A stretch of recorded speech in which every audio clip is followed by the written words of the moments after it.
ईर्ष्या, जलन, द्वेष, ये हमारे सबसे बड़े शत्रु हैं। क्यों?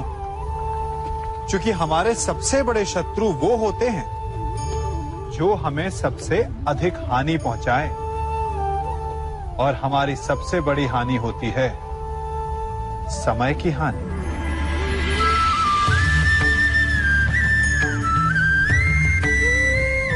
सबके पास जीवित रहने का एक सीमित समय होता है। कोई भी सदा अमर नहीं रहता। जलन और द्वेष के कारण हम जो समय अपने विकास और प्रगति में लगा सकते थे, वो समय हम उसके विषय में सोचने में लगा देते हैं जिससे हमें ईर्ष्या है। जलन की अग्नि शत्रु से अधिक स्वयं को जलाती है, तो अपने जीवन को धुआं बना देना क्या उचित है?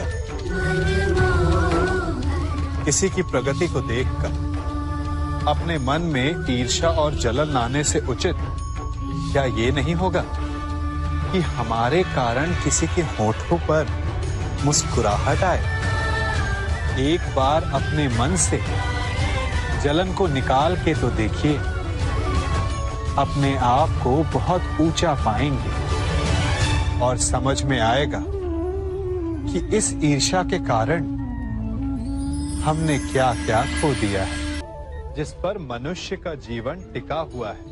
किंतु आज या तो हम किसी पर अविश्वास करते हैं या फिर किसी पर अंधविश्वास। दोनों ही परिस्थितियां घातक होती हैं, क्योंकि जहां अविश्वास हमारे मन में भय और असुरक्षा को जन्म देता है, वहीं अंधविश्वास आक्रोश को। तो प्रश्न ये उठता है कि विश्वास की परिभाषा क्या है? विश्वास की परिभाषा जाननी है तो अपने मन से पूछिए। पहले स्वयं पर विश्वास कीजिए कि आप इस संसार के सबसे महत्वपूर्ण व्यक्ति हैं, और ये विश्वास आपको अपनी शक्ति का ज्ञान करवाएगा, और शक्ति अपने उत्तरदायित्व का, और फिर अपने आप लक्ष्य मिल जाएगा, मार्ग मिल जाएगा। गर्व, अभिमान और अहंकार, ये तीनों सुनने में एक जैसे लगते हैं, परंतु तीनों का अर्थ भिन्न होता है और परिणाम भी। तीनों का आरंभ प्रेम से होता है। स्वयं से प्रेम, परिश्रम हमारे मन में गर्व को जन्म देता है और सफलता अभिमान जगाती है। यहां तक ठीक है, परंतु जब ये भावना अहंकार बन जाती है, तब वो समस्या बन जाती है, क्योंकि सबसे बुरा अंत अहंकारी का ही होता है। परंतु मनुष्य के लिए पहेली यही है कि पहचाना कैसे जाए कि अहंकार जग गया है और उसका दमन आवश्यक है। इसका उत्तर मैं नहीं, आपका मन देगा। जब तक आप स्वयं से प्रसन्न हैं, जब तक आप सबसे ऊंचा उठने का प्रयास कर रहे हैं, तब तक ठीक है। परंतु जब आपके मन में दूसरों को नीचा समझने का भाव आ जाए, तो सावधान हो जाइए, क्योंकि यही अहंकार है जो वास्तव में आपको हीन कर रहा है।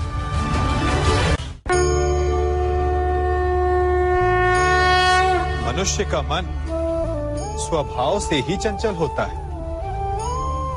अब बालकों को देखो, माता पिता कहेंगे कि नदी के पास मत जाना, वन में मत खेलना, तो अवश्य वो वही करेंगे जिसके लिए उन्हें मना किया गया हो। बंधन को तोड़ने का जो रोमांच है वो मनुष्य के मन को सदा ललचाता है, परंतु बंधन और मर्यादा में बड़ा अंतर है। कभी कभी बंधन तोड़ना उचित होता है, परंतु मर्यादा तोड़ना नहीं, चाहे वो प्रेम की हो, शत्रुता की हो या फिर अतिथि की हो। फिर ये प्रश्न उठता है कि मर्यादा है क्या? हमें कैसे भान हो कि किस सीमा को हमें पार नहीं करना चाहिए? जैसा व्यवहार आप किसी दूसरे से अपने लिए चाहते हैं, वास्तविकता में वही आपकी भी मर्यादा है। जो सीमा आप किसी दूसरे को पार नहीं करने देना चाहते, वही सीमा आपकी भी है। जिस दिन से आप अपने मन से ये प्रश्न करना प्रारंभ कर देंगे, तब से ना आपसे कोई मर्यादा भंग होगी, ना ही कोई अपराध होगा। कदाचित इसीलिए कहा जाता है कि जब आपका मन नियंत्रण में हो, तो आपके हृदय के साथ साथ ईश्वर आपके मन में भी वास करता है। जिससे आप अपनी मर्यादा का प्रश्न पूछोगे, तो वो कभी अनुचित उत्तर नहीं देता।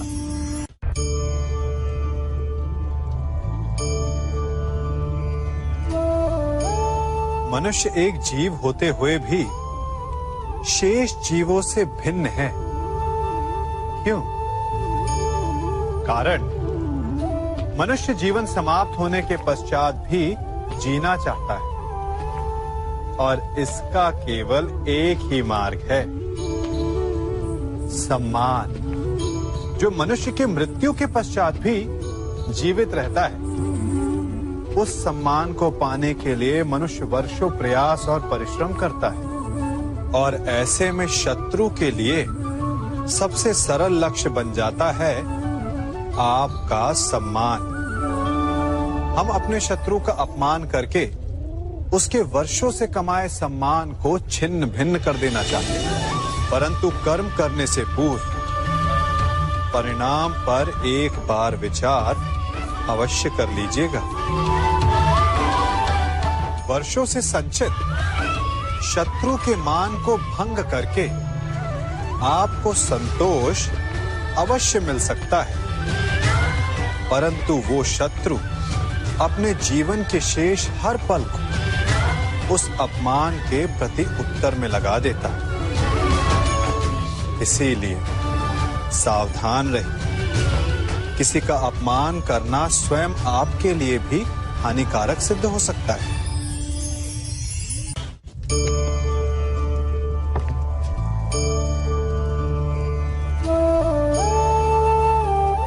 क्या कर रहा हूं मैं? इस अग्नि को शांत करने का प्रयत्न कर रहा हूं मैं, परंतु एक अग्नि दूसरी अग्नि को कभी शांत नहीं कर सकती। वो उसे और अधिक प्रज्वलित ही करती है।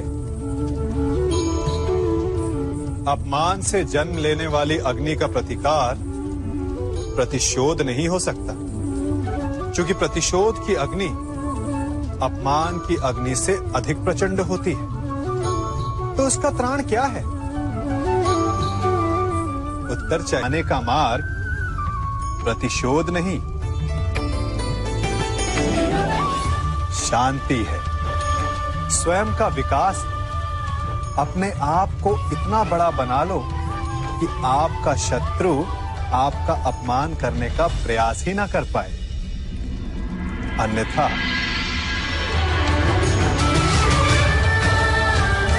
यदि आप प्रतिशोध चाहते हैं, शत्रु भस्म चाहते हैं, तो स्वयं को भी जलना होगा।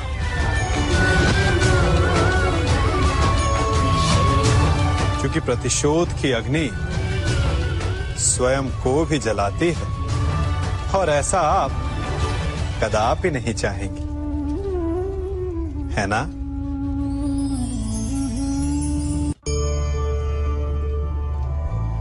मनुष्य बिना मित्र और मित्रता के सुखपूर्वक नहीं रह सकता।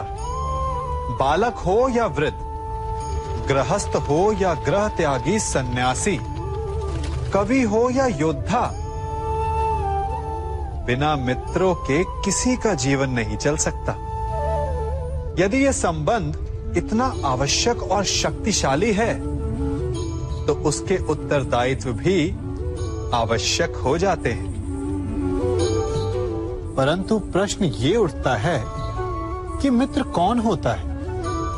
आप कहेंगे कि मित्र वो होता है जो सदा हमारा साथ दे, हमारे सुख में आनंद मनाए, हमारे दुख में हमारा सहारा बने, हमारे विरोधियों का शत्रु हो जाए वो, यही ना? परंतु क्या वास्तविकता में मित्र की पहचान यही होती है? मित्र के लिए आवश्यक है कि आवश्यकता पड़ने पर वो आपका विरोध करे। यदि आप सच्चे मित्र हैं, यदि आपका मित्र मूर्खतावश, जानबूझकर या किसी कुचक्र में फंसकर कोई अनुचित कार्य करने जा रहा है, तो आपका कर्तव्य बनता है कि सबसे पहले आप उसे वो कार्य करने से रोकें, उसका विरोध करें। क्योंकि यदि मित्र ने कुछ अनुचित किया तो आप भी स्वयं को अपयश का भागीदार बनने से नहीं रोक पाएंगे।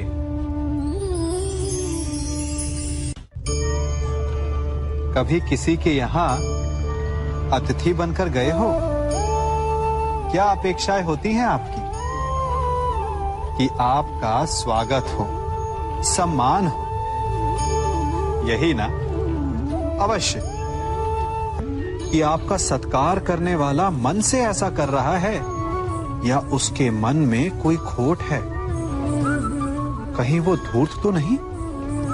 क्योंकि धूर्त का सत्कार भी विनाशकारी ही होता है।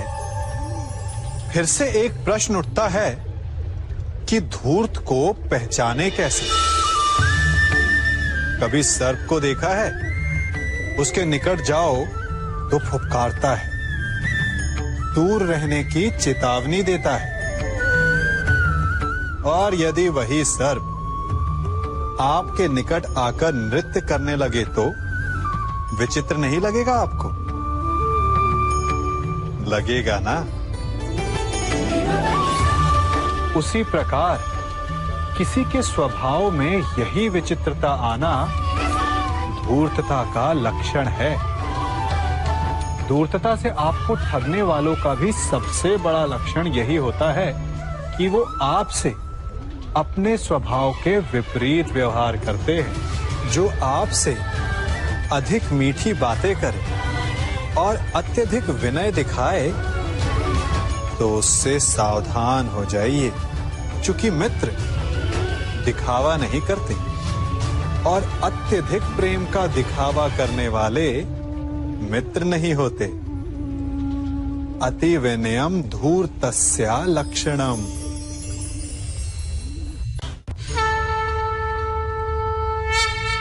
जन्म से लेकर जीवन पूर्ण होने तक हम आगे बढ़ने का स्वप्न देखते हैं, नए नए लक्ष्य पाने का प्रयास करते हैं, परंतु जीवन में सदैव आगे बढ़ना भी ठीक नहीं होता। अब आप कहेंगे कि ये ग्वाला हमें कौन सी उल्टी पट्टी पढ़ा रहा है, परंतु सीधे जाने का मार्ग कभी कभी उल्टी सीख से ही आता है।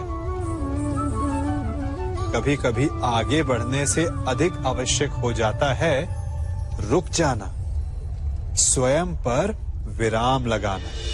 अच्छा स्वास्थ्य पाने के लिए भोजन करने से अधिक महत्वपूर्ण होता है कि आप कब भोजन करना रोक देते हैं। अच्छा संबंध बने उसके लिए आवश्यक होता है कि आप कब अधिक हस्तक्षेप करना रोक देते हैं।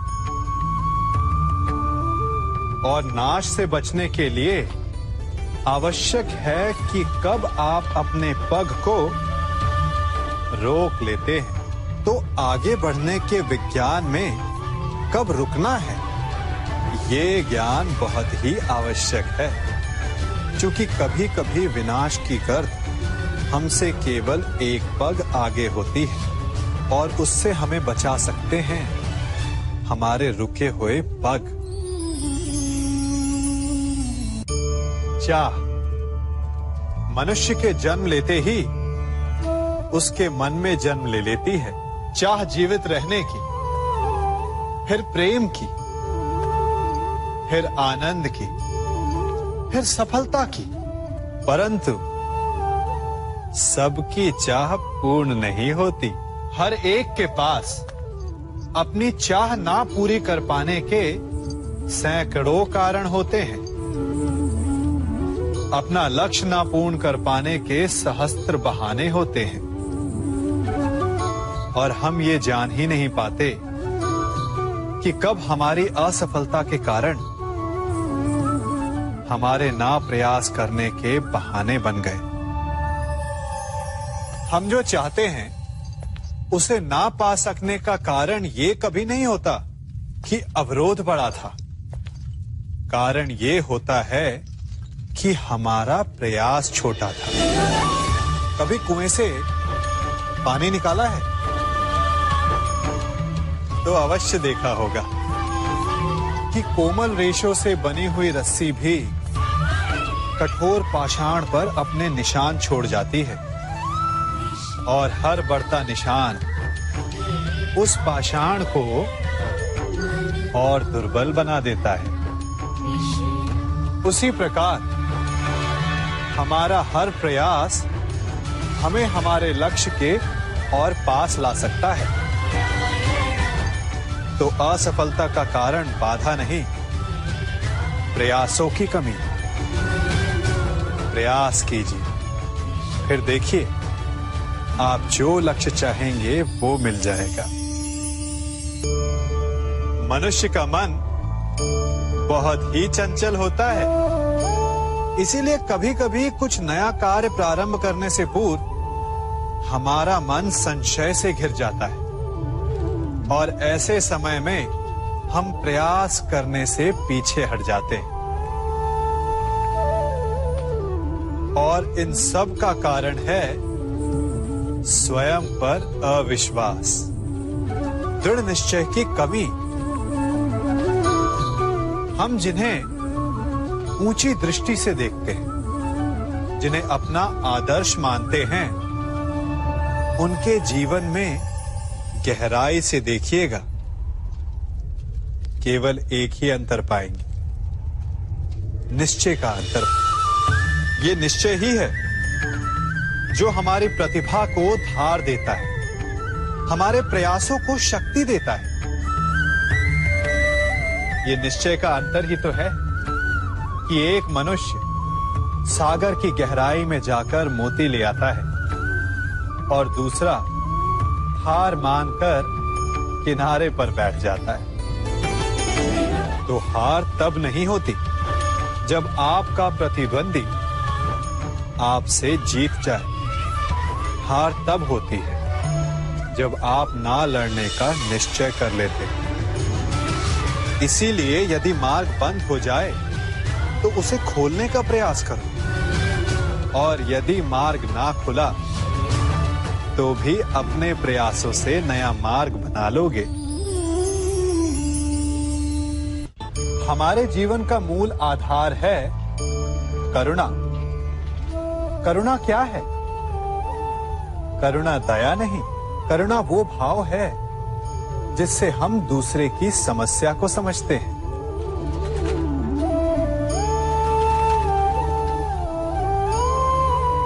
उसकी कठिनाई को अनुभव करते हैं। इस संसार में सारे संघर्षों का मूल है एक दूसरे की परिस्थिति को ना समझना, और इस समस्या का हल है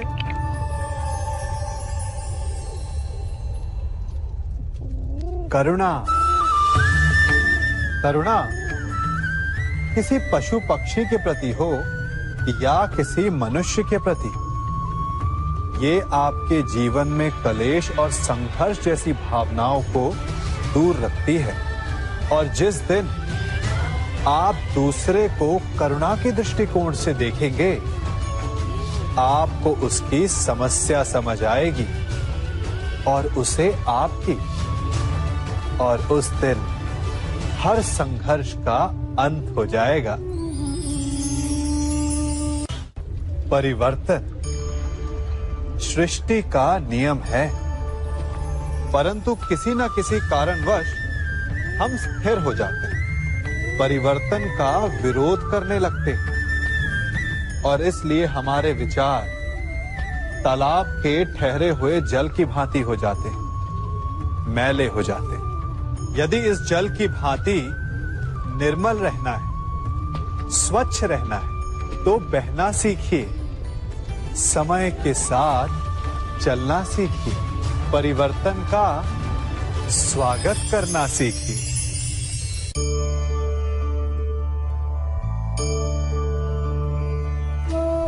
पता है इस हरी मेहंदी में लाल रंग कैसे आ जाता है? कष्ट सहकर। लाल चटकता रंग चाहिए तो इन मेहंदी के पत्तों को पीसना पड़ता है, बार बार प्रहार करने होते हैं। उसके पश्चात इसे पानी में मिश्रित करना होता है, तब जाकर ये ललनाओं का श्रृंगार बनती है। स्वर्ण के साथ भी यही है, जितना तपता है उतना शुद्ध होता है। और नग तो आप सभी को भाते हैं ना। हीरा भी पहले कोयला होता है, धरा के भीतर का ताप सहकर, उसका दबाव सहकर इसके भीतर ये चमक आती है। आप समझ रहे हैं ना मैं क्या कह रहा हूं? जितना आप कठिनाइयों से जूझेंगे, आपका व्यक्तित्व उतना ही निखरेगा।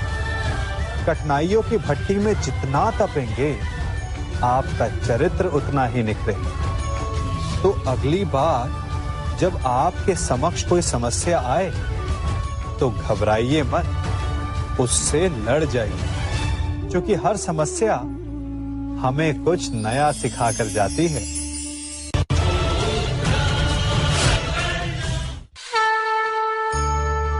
मनुष्य है ना हम, भय तो लगेगा ही। भय धन हानि का हो या मान हानि का, आप भय को बुरा समझते हैं ना।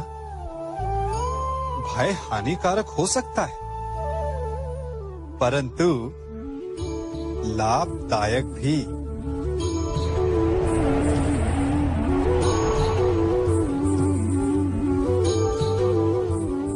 सोचिए, किसी अनुचित कार्य के परिणाम का भय क्या आपको वो कार्य करने से रोक नहीं लेता? रोकता है, परंतु अनुचित कार्य हो जाने के पश्चात उसे संसार के समक्ष ना लाने देने का भय हमें एक के पश्चात दूसरी भूल करने पर विवश करता है। प्रयास करके हम अपना सम्मान बचा अवश्य लेते, परंतु भविष्य में इसके परिणाम भयंकर सिद्ध हो सकते हैं। इसीलिए कोई भी कार्य करने से पूर्व उसके परिणाम को जानना जितना आवश्यक होता है, उतना ही आवश्यक होता है कोई भूल हो जाने के पश्चात उसे तुरंत स्वीकार कर लेना।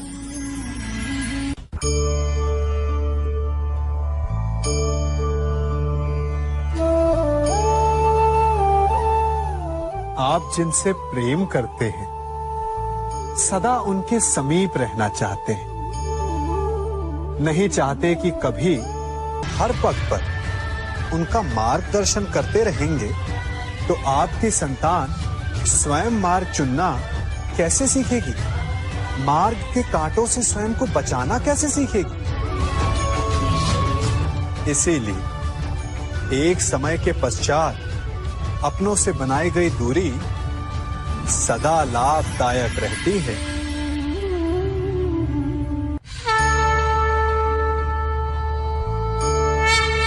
सूर्य उदय से ठीक पूर्व रात्रि तनिक अधिक गहरी और गाढ़ी हो जाती है। इसी प्रकार एक नए प्रारंभ से पूर्व मन पर, सोच पर, विचारों पर अंधकार छा जाता है। मानव मन जो ठहरा, दुविधा आ ही जाती है। क्या आगे जो होगा वो शुभ होगा?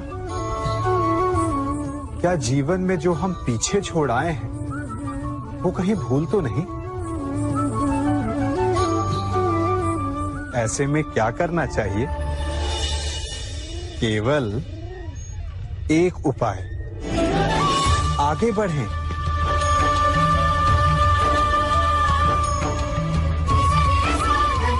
क्योंकि आगे बढ़ने के लिए हमें अपने पांव से उस धरा को ढकेलना पड़ता है जिस पर हम खड़े हैं। जहां मार्ग ना हो वहां लक्ष्य नहीं भूलना चाहिए। बस एक नया मार्ग बनाने का परिश्रम करना चाहिए। चूंकि नया मार्ग बना तो लक्ष्य मिलेगा ही। और यदि लक्ष्य